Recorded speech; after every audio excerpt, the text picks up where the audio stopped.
Magandang araw, ako po si Roberto Aguinaldo Laureta, father ni Gabriel Alberto Laureta. Interview po ito tungkol po sa paninigarilyo. Ako po ay nag-umpisa manigarilyo nung ako po ay 11 years old, that is 1979. Ako po ay grade 5 dahil po sa mga barkada namin noon na naunang nagbisyo at nakikita namin sa mga kamag-anak namin sa bahay ay dito po ako nag-umpisa na natutong manigarilyo. So ang sigarilyo pa lang po noon, nauna kong natikman ay yung sigarilyo po ng lola namin. Kinukuha namin siya, ini-snatch namin upang may sigarilyo kami kasi wala pa naman kami pambili noon, wala pang trabaho. Pero nung ako po nag-high school na, ayan na po, dahil may baon po papasok sa school, yun na po yung nagtuloy-tuloy ang paninigarilyo ko. Ang sigarilyo ko po noon yata isa 25 cents, Marlboro po yun. Yun po ang naging brand ko na sigarilyo, Marlboro, hanggang sa ako tumigil. Ang paninigarilyo ko ay noong kabataan ko po ay wala po akong nakikita na masama sa aking health dahil wala naman po akong nararamdaman hanggang sa ako po ay nagka-trabaho.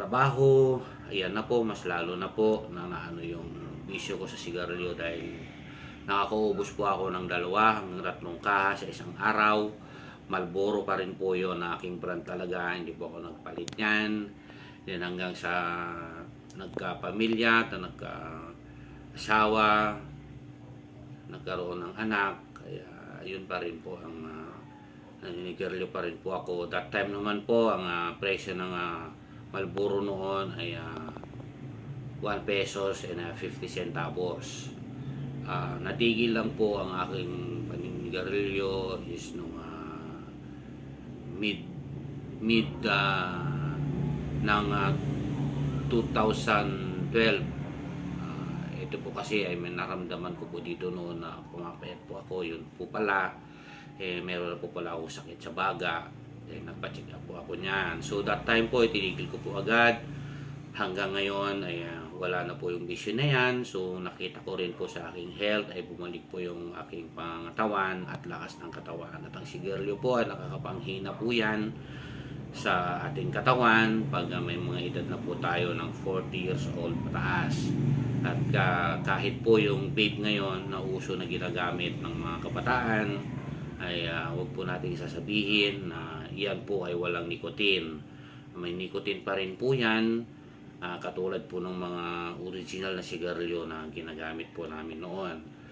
So may papayo ko lang po sa inyo mga kabataan, ang paninigarilyo po ay hindi maganda sa isang tao na magkaroon ng bisyo ng paninigarilyo dahil mauubos lang po yung pera niyo yan, para niyo po sinusunog yung pera niyo yan.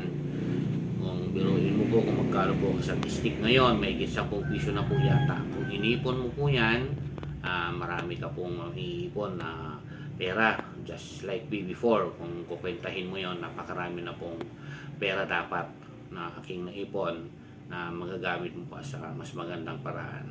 So mga kabataan po ngayon, paninigarilyo po ay hindi po yan maganda sa isang tao. Pati yung vape na yan, hindi po maganda yan. So yun lang po, maraming salamat.